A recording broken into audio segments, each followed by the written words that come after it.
God, the beneficent, the merciful, the creator and sustainer of the universe. Peace and blessings upon his servant and messenger Muhammad forever. Ameen. I greet you with a greeting that is very common in Islam, Assalamu alaikum, which means peace be unto you. I'm your host, Hamid Rashid. Today we have our second program in our new series dealing with the economic system of Islam. We'll be discussing the topic of property rights in Islam. I have joining me, as usual, on the program, Dr. Jamal Badawi of St. Mary's University. Brother Jamal, Assalamu alaikum. Wa alaikum assalam wa rahmatullah. Could I have you very quickly touch on the main points that we discussed in our program number 1 in our new series? Okay. The first program was basically an introductory program. Some of the questions discussed include the common question as to what is the relevance of religion in the matter of economics, and we have indicated that economic behavior is part of the overall behavior or human behavior which is regulated by religion, and that applies to other religions as well, but in the case of Islam it's even more manifest, more clear. Secondly, we made a distinction between economics as a field of study which concentrate on the study of economic phenomena and trying to derive the laws regulating them, like the laws of supply and demand, for example, which is a more universal thing. And on the other hand, the definition of economic system. And we said that you could have different systems based on the kind of philosophy, objectives, and principles on the basis of which these systems can be established. We said that in both of these fields, or both of these aspects, Muslim jurists and scholars have made several contributions, and that preceded Adam Smith by nearly 1,000 years. As early as the 8th century, we find writings on economic system in Islam. We discussed briefly some of the problems in carrying through this type of research and applying or implementing these Islamic principles on a contemporary scene. And we have discussed some of the basic difficulties, such as the compilation of information from varieties of sources, in trying to really think hard and go back to the main sources of Islam, making a distinction between the conclusive texts and the interpretation, which may be subject to revision by qualified scholars. And finally, we looked briefly into some of the basic aspects of the methodology and principles in Islamic economics, and how these principles, broad as they may be, have deep-rooted and very strong influence on how the system is to be structured and operate. Mm-hmm. Well, now turning to today's topic of property rights in Islam, I wonder if I could perhaps have you shed some light on the nature of the right to own property. You see, the right to own property is an instinctive matter. It is something in our human nature as humans. It is related to the survival, self-preservation. However, throughout history, you find that the nature of that right and its limits have undergone certain changes. For example, in certain periods of history, the property right has been basically in the hand of a tribe, kind of common property. And by the way, this is not only history. For example, in Canada today, in some of the western provinces like Manitoba and Alberta, there is a particular Christian religious sect called the Hatterites, who believe in this thing. They believe that they own the land jointly. Everything is owned jointly by the whole group, and they share the fruits all together. In some cases, we find that this right has been restricted or narrowed down to properties which are common to one particular family. More developments resulted in the property right being recognized largely also in the hand of certain individuals. Of course, there might have been some overlap in those types of attitudes towards property. However, we can say that the nature and extent of property right is a matter which depended to a large extent upon the kind of philosophy or ideology which is common in any particular society at any particular time, basically as to how far you restrict the individual right of property or expand it, how much you give by way of rights for the society versus the individual. Well, now, how does Islam stand on the extent of property right? Well, before even just saying that it takes this position or that, I think it would be quite interesting to refer to a unique concept in Islam. That if you really look into the Quran, before even you get to the definition of my right or your right to property, it tries to put it first in the proper framework. In numerous verses in the Quran, we find that it gives us the clear indication that everything is owned by Allah, God, capital G. For example, one verse in the Quran says, لِلَّهِ مُلْكُ السَّمَاوَاتِ وَالْأَرْضِ وَمَا فِيهِنْ. Unto God belongs the domain of heavens and earth and anything in between. In chapter 3, verse 26, قُلِ اللَّهُمَّ مَالِكَ الْمُلْكِ. Say, O Lord, the owner of the entire universe. So there are similar references like that in the Quran, which give us a clear indication that property or the right of ownership in the absolute sense belongs to God and to God alone, because He is the only one who owns the universe. But the admission of God as the owner of the universe does not mean that we as human beings, you and I, he and she, do not have also the right to own property. It simply puts this individual right of ownership within the broader context. As was indicated last time, it is basically the ownership which is part of our responsibility as trustees of God on earth. Khilafat, the trusteeship, our responsibility here. The clear evidence in the Quran that there is no objection on the individual right of property within that particular framework are numerous. For example, in chapter 9, verse 104 in the Quran, it says, خُذْ مِنْ أَمْوَالِهِمْ. It's addressing the Prophet, take from their property, a charity or part that would be allocated for charity or social security, as you might call it today.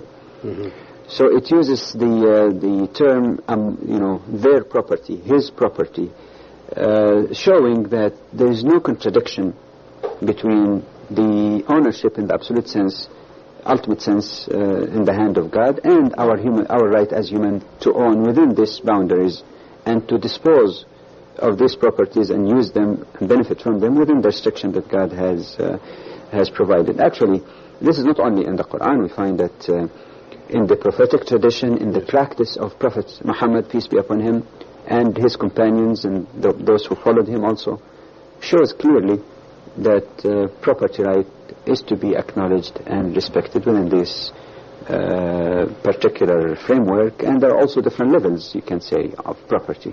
Well, now, what is meant by types of property? Can you elaborate on that concept? Well, one jurist divided that in a broader way by saying that there are certain things which are owned by God. Of course, the whole universe is owned by God, but it's owned by God, but no human being yet has had any access to this property. An example of this, you take about Mars, for example. Yes. Nobody can say, I own Mars or Jupiter. Yes. So it is created by God, but nobody had any access to it. But then there are certain properties which are owned by the entire human race, a common property of the human race. An example of that would be oceans, for example. Well, nobody can say, I own the Atlantic Ocean. Of course, you can claim certain shelf around your country, but nobody can claim ownership of the vast oceans. Within a given country or community or society, there may be also certain properties which are still the property of God, but it's owned jointly by the community at large. That's what is called in some countries, for example, like crown land, the land which is not necessarily owned by any particular individual or corporation. And then there is the type of property which is in the possession of one particular individual or number of individuals, like a corporation, for example, or a family or whatever. This is again something that they own.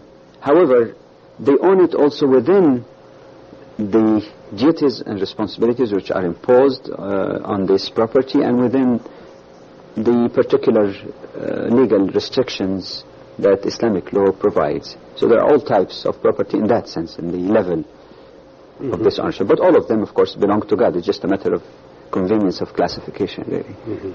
Well, now you've made mention of restrictions. Can you give us some examples of these legitimate restrictions on property rights? Well, these restrictions, by the way, are all non-excessive and non-reasonable, because under the term restrictions, various systems might take excuse and go into great length trying to restrict this basic instinctive right of property. So when we talk about restrictions here, we're talking about something not determined by you and me, but something that Islamic law or God's revelation has given some indication as reasonable restrictions. One of these restrictions, for example, is that the acquisition of this property should be through legitimate means. Of course, Islam recognizes the sanctity of property, the right to defend your property. But again, you should obtain this property through legitimate and lawful means. That's one reasonable restriction.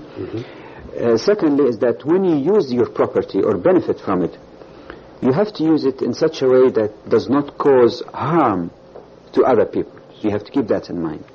The concept of harm or darar in Islamic law is an interesting one. Let me just elaborate on it by indicating two angles of it. One basic rule established in one saying of the Prophet, La darara wa la dirar. One should not harm himself or others. Which means that, for example, if you have a piece of property or piece of land in the middle of a residential area, you can say it is my property, I can do with it as I wish, and you just start building, let's say, a factory on it. As you know, in many countries even today, there are some regulations concerning the so-called zoning. You can't just have a big noisy factory in the middle of places designated as a residential area. So in Islamic law, long time before these laws came into effect, just from the days of the Prophet, that principle has been already established. You cannot say that because I own certain property, I have the right to monopolize the basic necessities of people and keep hoarding or withholding basic needs like food or milk and say, all right, I decided not to sell and let people starve, for example. Another angle of this concept of harm or avoiding harm in using your property is a rule in Islamic law that says that private harm could be tolerated if it were necessary to, or if it was necessary to prevent a greater harm that would affect a larger number of people or affect the public at large. Just to give a very simple example rather than just the legal definition. Suppose you have a house and it was decided that for the benefit of all, the road has to be widened in that particular area, or some important utility has to be established and there's no other way. Then in this case you don't say it is my property.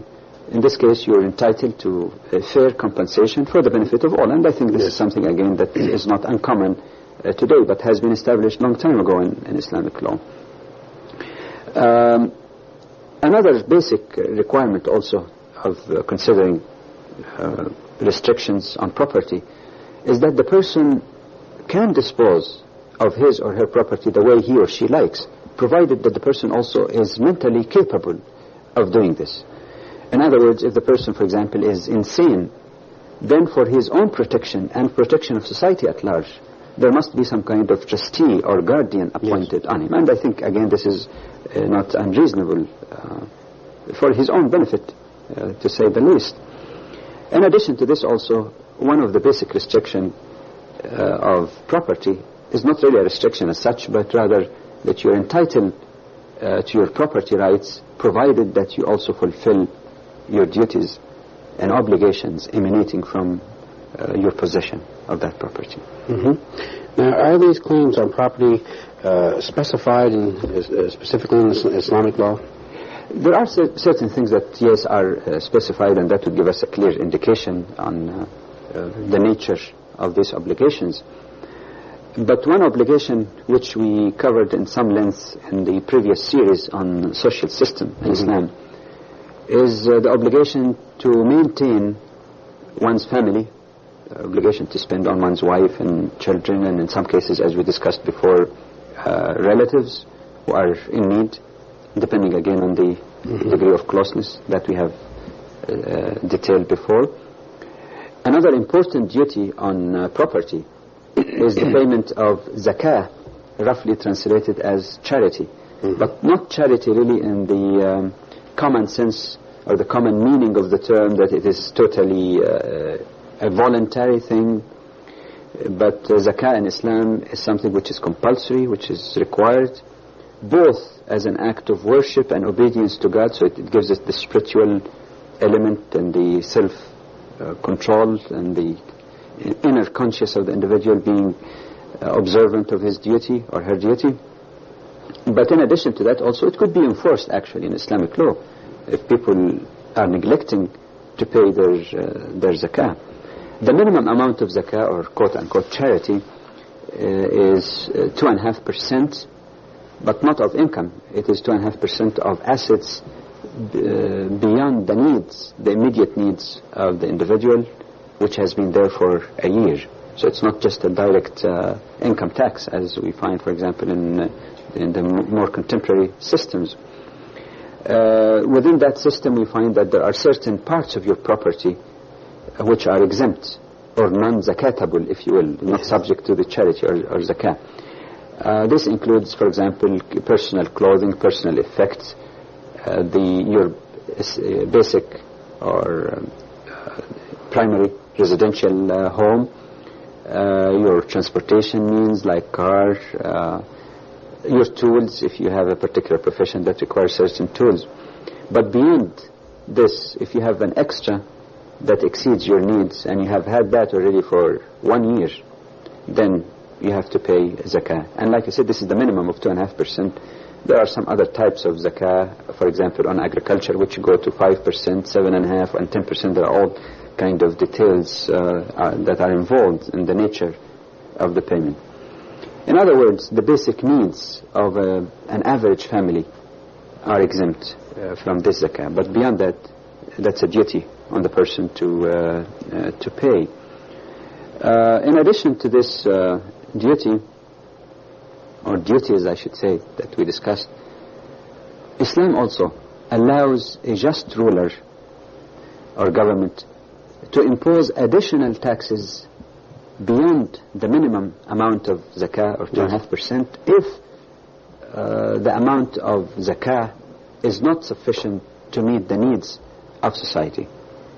In fact, one of the saying of Prophet Muhammad, peace be upon him, narrated in At-Tirmidhi, he says, in property there is a right or a claim beyond zakah. So zakah is just the minimum, but if the needs are there, like in the case of, for example, warfare, and the country is in bad need of additional funds, and the amount available is not enough, it could be imposed, but only, again, on those who can afford to make this contribution. If there is a famine, and the funds are all exhausted, or disasters that government funds are not enough, then additional levies or taxes would be permissible, provided, of course, there is good justification for it. So these are some of the rights required.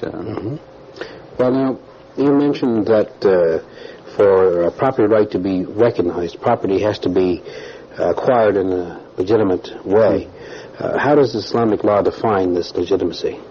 Okay, that's a good point, because we passed very quickly when we talk about the conditions or restrictions on property. We mentioned it rather quickly, but I think it's important to give some concrete examples and illustrations as to what really is called or regarded in Islamic law as legitimate source or means of acquisition of property, and what is regarded also as unlawful. One of the means or legitimate means of acquisition of property would be to own or possess something as a result of your own personal effort, labor or work. This may include things such as working for a salary or wages, hunting, fishing, commercial operations or whatever. This would be one legitimate source. Just an illustration of the nature of permissibility. Secondly, you could also own property on the basis not of your own labor, but on the basis of rights that has been given to you by Islamic law. Example, a wife, for example, is entitled by Islamic law for full maintenance, and the responsibility falls fully on the husband. So anything that he gives to his wife or mentor her, it is again her own property. She is free to take that. If she gives her, for example, the marital gift, which the Quran mentions, it is exclusively her property. So even though she didn't earn it, she is entitled to hold that property or dispose of it. Another aspect within Islamic law also, or that gives the right of property, is inheritance. According to the law of inheritance of Islam that you could discuss later, there are some interesting elements in it. You own property on the basis of inheritance. It's legitimate. Thirdly, we mentioned also early zakah or charity. And if a person is unable to work or poor or disabled, he can own whatever is given to him by way of zakah or charity. A gift, receiving a gift, also is one causes of claim on this item or items as property. Exchange could be another source of property. Exchange of goods and services, or you might say exchange of utilities, like barter system could be an example, would be one source also of property. That's one. Let's give also some illustration of the unlawful means of acquisition. To usurp the property of someone else without his or her consent would be regarded as unlawful, which would include things like theft, extortion, embezzlement of public funds. This all fall within this category. That's unlawful in Islam. So you have no claim on that property if you're caught. In other words, you can't say it's my property. Secondly, even taking the property of other people with their approval, but through crooked means which are forbidden in Islam, such as cheating or having a contract whereby you mislead the person or coax him or her into signing something which is unfair and you knew of it, just a kind of deception, that again make it unlawful. Gambling, all kind of gambling, you name it, whatever you talk about, government lottery, anything that involves gambling in some form or the other is totally illegitimate, and the property coming as a result of that is not regarded as halal or as lawful property in Islam. To gain property through unlawful type of labor or work, like the practice of sorcery or magic, prostitution might fall into that. To get money as a result of participating in a crime, if a person is hired as a hit person, for example, that income, of course, is regarded as totally unlawful. Bribery, for example, could be regarded as such. Likewise, gaining or acquiring properties through an unlawful contract like usury, or quote-unquote what you call today interest, is also regarded as unlawful. So I hope by these illustrations it becomes clear that the permissible and the forbidden are matters which are deeply ingrained and related to the basic moral teachings of Islam and its ethical orientation for the protection of every member in society. Well, now, in addition to those legal aspects that we've been discussing, are there additional ethical directives related to property rights? Yes, there are, beyond what is required or could be enforceable, even though in a way, in Islamic law, you can say that the legal and the ethical are rather intermingled. They're really interrelated, but I think it would be a good idea also to look at it also from that angle. But one of those ethical teachings is the restrictions in Islam or discouragement of hoarding. Hoarding, I'm not talking here about saving a little bit for the rainy day like some people do. This is permissible to take some slush funds for emergencies or possible future needs. If you want to buy a car and you don't want to buy it on interest or something and you want to save a little by little until you're able to buy, there's no problem with that. But what Islam really speaks against quite forcefully is hoarding wealth in a sense of keeping wealth away from circulation.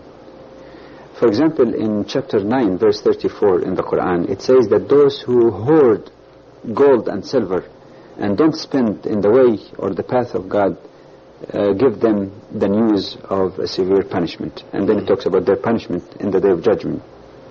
Now, this is not just a matter of ethical teaching. It has also a deeper economic implication. Because when people withhold wealth, they don't use it. I'm not saying that they have to spend it all by way of charity, but do not invest this excess funds that they have. Then even from the point of view of the modern economics, it is harmful to society because you're keeping wealth from circulation, and as such you're not really contributing much to the enhancement of economic activities which may be needed to provide jobs for others and harness the various natural resources available. Yes. That's one thing. Another ethical teaching that Islam deal with is the prohibition of excess expenditure or being too excessive or exuberant in spending. But in the meantime, it also condemns miserliness. One beautiful verse in the Quran, in chapter 17, particularly in 29, it says, don't get your hand close to your neck, which is just like a metaphor of being too miserly, and don't extend it all the way, which is also a metaphor or allegory of being too wasteful in your spending. So there should be some kind of moderation.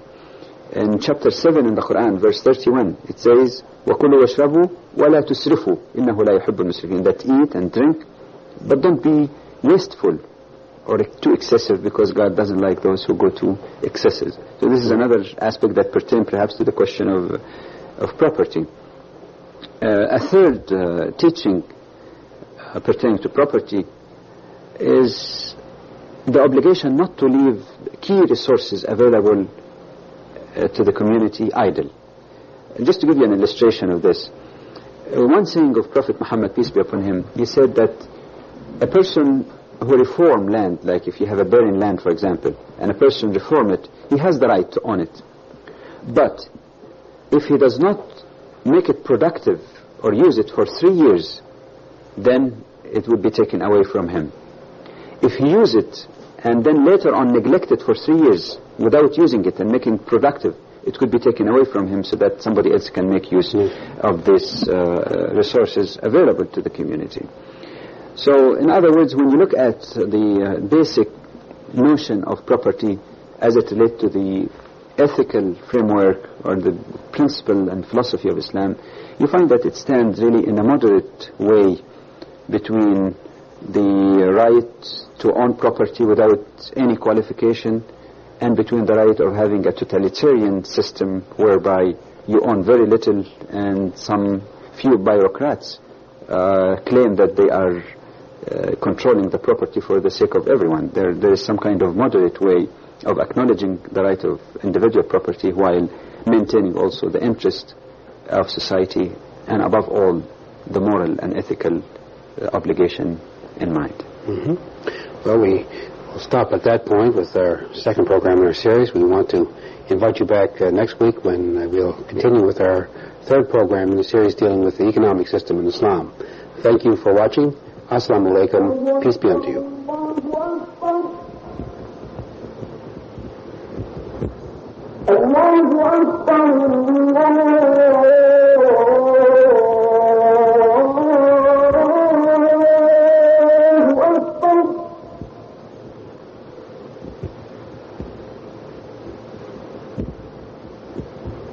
جنات